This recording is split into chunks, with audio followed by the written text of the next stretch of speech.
নিতেন, বিশ্বনবী পাটির মধ্যে সিজদা করতেন। আবার বিশ্বনবী সিজদা করে যখন দাঁড়িয়ে যেতেন, মা আয়েশা আবার আগের মতো পা বিছিয়ে দিতেন। আল্লাহু আকবার।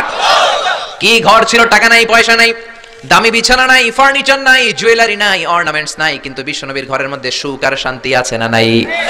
সুখ আর সুখ। ফজরের নামাজ পড়ে এসে নিজেই মা আয়েশার সাথে রান্না করতে বসে যেতেন, নিজের তলোয়ার বের করে পেঁয়াজ কাটা শুরু করতেন বিশ্বনবী। আল্লাহু আকবার।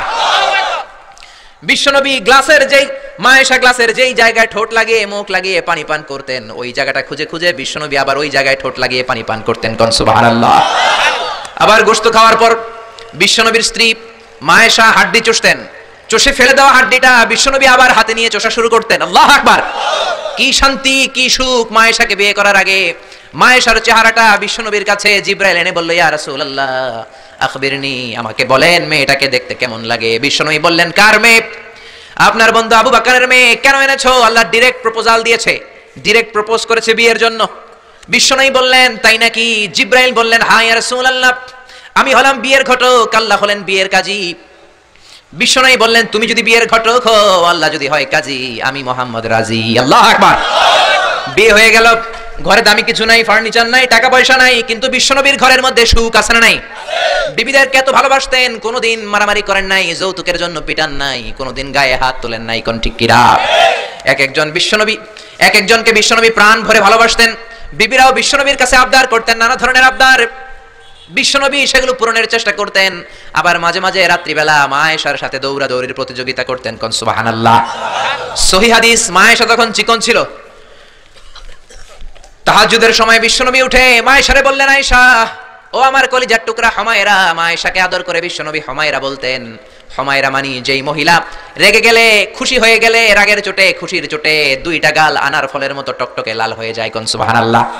মা আয়েশা রেগে গেলে গালগুলো লাল হয়ে যেত, গাল দুইটা টকটকে লাল আকার ধারণ করতো। বিশ্বনবী তাকে হুমায়রা বলতেন, হুমায়রা, মদিনাতে কেউ জেগে নাই, চলো না আমরা দৌড় দৌড় খেলি।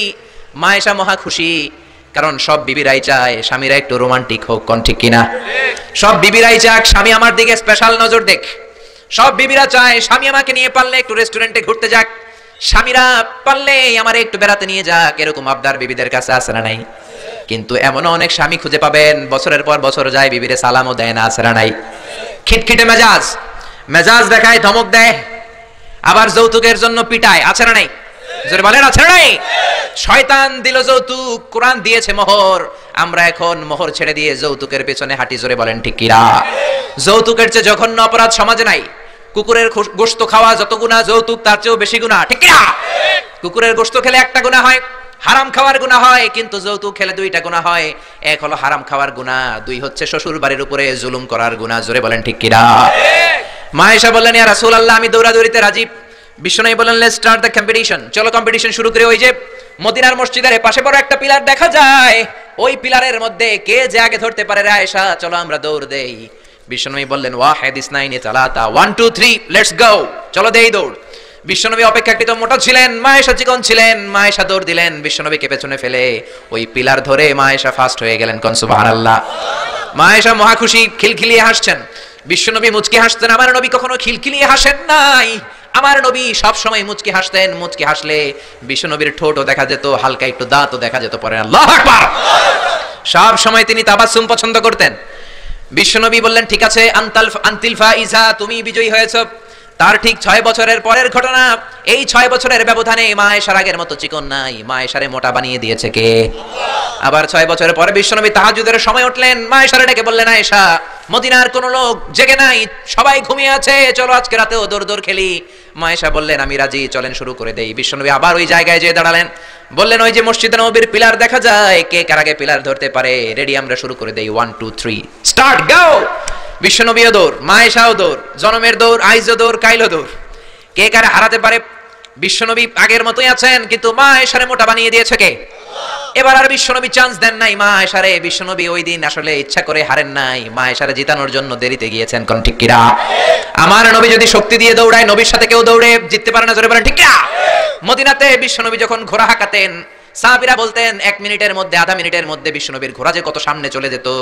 সামনে আমরা ধোঁয়ার বালি দেখতাম, বিশ্বনবীরে খুঁজে পাওয়া যেত না। আল্লাহু আকবার। আবার তিনি যখন ওট হাঁকাতেন, পাগলের মতো বাতাসকে পেছনে ফেলে ওটগুলো দৌড়াতো। আদবার কসওয়া, আদবা আর কসওয়া, এই দুইটা উট নবী ব্যবহার করতেন। নবী কি ব্যবহার করতেন এগুলো জানেই না।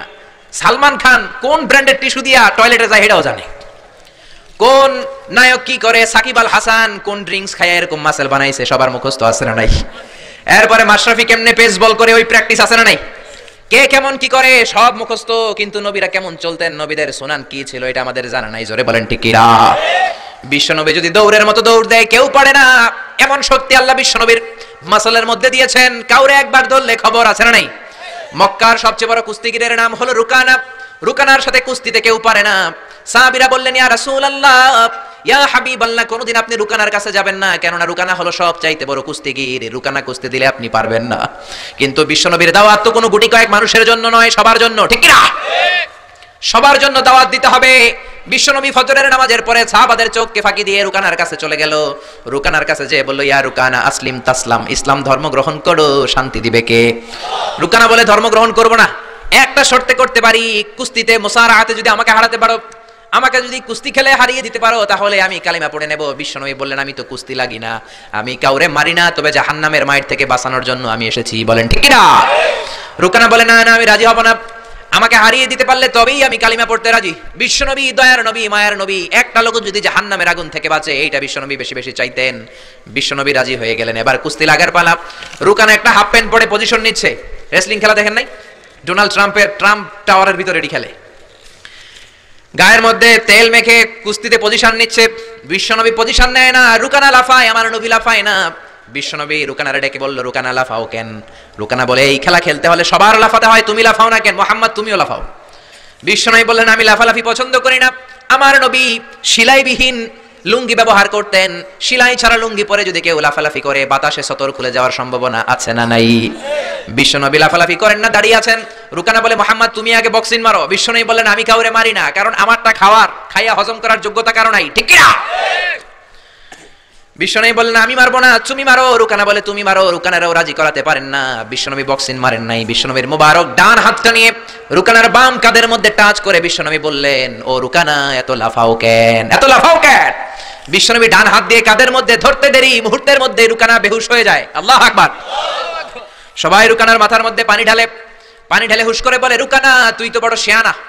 ওরে রুকানা তুই তো বড়, তোর শিয়ানাগিরি গেল কই? আব্দুল্লাহর বেটা মুহাম্মদ তোরে ঘুষি দেয় নাই, কিক মারে নাই, বক্সিং মারে নাই, শুধু একটু ধরেছে, বেহুশ হলি কেন? রুকানা বলে, আরে তোরা তো জানিস না, তোরা কিছু দেখিস নাই, তোরা দেখেছিস মুহাম্মদ হাত দিয়ে আমার গায়ের মধ্যে ধরেছে, আসলে ওইটা হাত ছিল না, আমার মনে হয় গোটা উহুদ পাহাড়টা এসে আমার কাঁধের উপরে চেপে বসেছে। জোরে কোন সুবহানাল্লাহ। বিশ্বনবী রুকানাকে বললেন, রুকানা তুমি তো হেরে গেলে, এবার কালিমা পড়ো। কয়, না না, আমি রেডি আছিলাম না, তুমি আগে ধরছো। মুনাফিকেরা মিথ্যা বলে, জোরে বলেন ঠিক কিনা? কাফিরেরা মিথ্যাবাদী হয়। বিশ্বনবী বললেন, ঠিক আছে তাহলে আবার লাগবো। রুকানা বলল, তুমি মারো। বিশ্বনবী বললেন, প্রথমটা আমি মেরেছি, এইবার তুমি মারো। রুকানা বলে, আমি মারবো না, তুমি মারো। বিশ্বনবী আবার রুকানাকে ধরলেন। মুহূর্তের মধ্যে রুকানা আবার বেহুশ হয়ে যায়। সুবহানাল্লাহ কইতে বললেন না? সুবহানাল্লাহ। হুশ ফিরানো হলো। আবার সবাই মাথায় পানি দেয়। আর জেগে ওঠার পরে বলে, রুকানা তুই তো বড় শিয়ানাগিরি গেল কই? রুকানা বলে, আবার ওই যে উহুদ পাহাড়, উহুদ পাহাড়, উহুদ পাহাড় আমার কাঁধের উপরে চেপে বসেছে, তোমরা তো খালি চোখে দেখো নাই। বিশ্বনবী বললেন, এবার কালিমা পড়ো। রুকানা বলে, না না, আমার পেটে ক্ষুধা ছিল, আমার গায়ে শক্তি কম ছিল, আমি প্রস্তুত ছিলাম না, পেট ভরে খাবো, খেয়ে দে তোমার সাথে আবার লাগুম। দাইন দাইন তিন দাইন, দাইন দাইন কয় দাইন? খেলা এরকম বলে না অনেকে, দাইন দাইন তিন দাইন, আবার লাগবো, আবার খেলা হবে। আবার বিশ্বনবী ধরলেন, আবার বেহুশ। বিশ্বনবীকে তোরা কত বেহুশ করুম?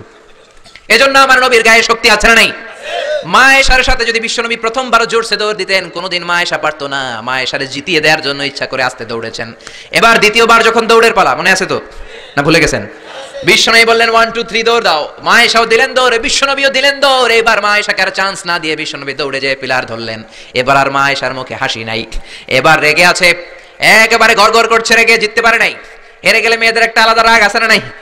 বিশ্বনবী আয়েশার কাছে গেলেন, ডেকে বললেন, হুমায়রা হাদিহি সাবাকাতু বিতিলকা, হাদিহি সাবাকাতু বিতিল, কই যে 7 বছর আগে তুমি আমারে দৌড়ে হারিয়ে দিয়েছিলা, আজকের এই রাতের দৌড়ের প্রতিযোগিতায় তোমারে হারিয়ে ওইটার প্রতিশোধ নিয়ে নিলাম। কোন সুবহানাল্লাহ। মাঝে মাঝে এরকম বউয়ের সাথে প্রতিশোধ খেললে ভালোবাসা বাড়ায় দেয় কে? এজন্য সুযোগ পেলে দৌড়াদৌড়ি খেলবেন। কাজে আছেন তো নাকি লাঠি লইয়া হেতেরে দৌড়ে যান, আর হেতিও বাস আল্লাহ দেয় দৌড়। ওই দৌড়াদৌড়ি না, আমিয়া ভালোবাসার দৌড়াদৌড়ি। বিবি আপনার জন্য সাজে, বিবি আপনার জন্য পার্লারে যায়, বিবি আপনার জন্য লিপস্টিক দেয়, একদিনও বিবিরে বললেন না তুমি সুন্দরী। পাশের বাড়ির বড় ভাই বলল ভাবি আপনার হেব্বি লাগতেছে, ভেজাল আছে না নাই? কথা বলেন আছে না নাই? আপনার বিবি আপনার জন্য গহনা পরে, আপনার জন্য জুয়েলারি পরে, আপনার জন্য সুন্দর শাড়ি পরে, খোপায় ফুল দেয়, আপনার কাছ থেকে প্রশংসা চায়, একদিনও নজর করে বললেন না তুমি সুন্দরী, তুমি অপ্সরী, অনন্যা, সুস্নিগ্ধা, সুহাসিনী, সুকেশিনী, সুভাষিনী, অসূর্যম পশা, কাজল কালো কেশ, মেঘ কালো কেশ, ডাগর ডাগর হরিণের মতো তোমার দুটি চোখ, একদিনও বললেন না। কিন্তু আপনার ছোট ভাই একদিন বলে ফেললো ভাবি তোমারে যা লাগতেছে না। ভেজাল বেশি না কম? এজন্য খবরদার বিবির প্রশংসা করেন, বিবির প্রশংসা করেন। মহিলারা প্রশংসা শুনতে বেশি ভালোবাসে। মহিলাদের সাথে যদি ঝগড়া করেন, ঝগড়া আরো বেড়ে যাবে। মহিলাদেরকে যদি প্রতিদিন কয়েকবার করে বলেন I love you, I am sorry, খুশি হয়ে যাবে। কোন ঠিক কিনা? বিয়ে করার আগে প্র্যাকটিস করবেন আই লাভ ইউ, আর প্র্যাকটিস করবেন I am really sorry. Sorry কইতে না পারলে খবর আছে। আপনি দোষ করলেও সরি, উনি দোষ করলেও আপনি সরি। বারবার সরি আপনাকেই বলতে হবে, তাহলে ফ্যামিলিটারে জান্নাতি ফ্যামিলি বানিয়ে দিবে কে? আর যদি মেজাজ দেখান, আর যদি ঝগড়া করেন, ওই ঝগড়াগুলো ছেলে মেয়েরা শিখবে, ঘরটারে জাহান্নামের ফ্যামিলি বানিয়ে দিবে কে? এজন্য নিয়ত করেন মহিলাদের কাজের প্রশংসা করবেন, মহিলাদেরকে ভালোবাসবেন। বিশ্বনবী বলেন হুব্বিবা ইলাইয়া মিন দুনিয়াকুম সালাস, এই দুনিয়ার তিনটা জিনিস আমাকে আল্লাহ পছন্দনীয় করে দিয়েছে। এক নম্বরে আত্তিব, আমি পারফিউম বা আতর ইউজ করতে পছন্দ করি। দুই নম্বরে হলো আন-নিসা, মহিলাদেরকে পছন্দ করি। তিন নম্বরে কুররাতু আইনি ফিস সালাহ, নামাজের মধ্যে যখন দাঁড়িয়ে থাকি সেটাও পছন্দ করি। আল্লাহু আকবার।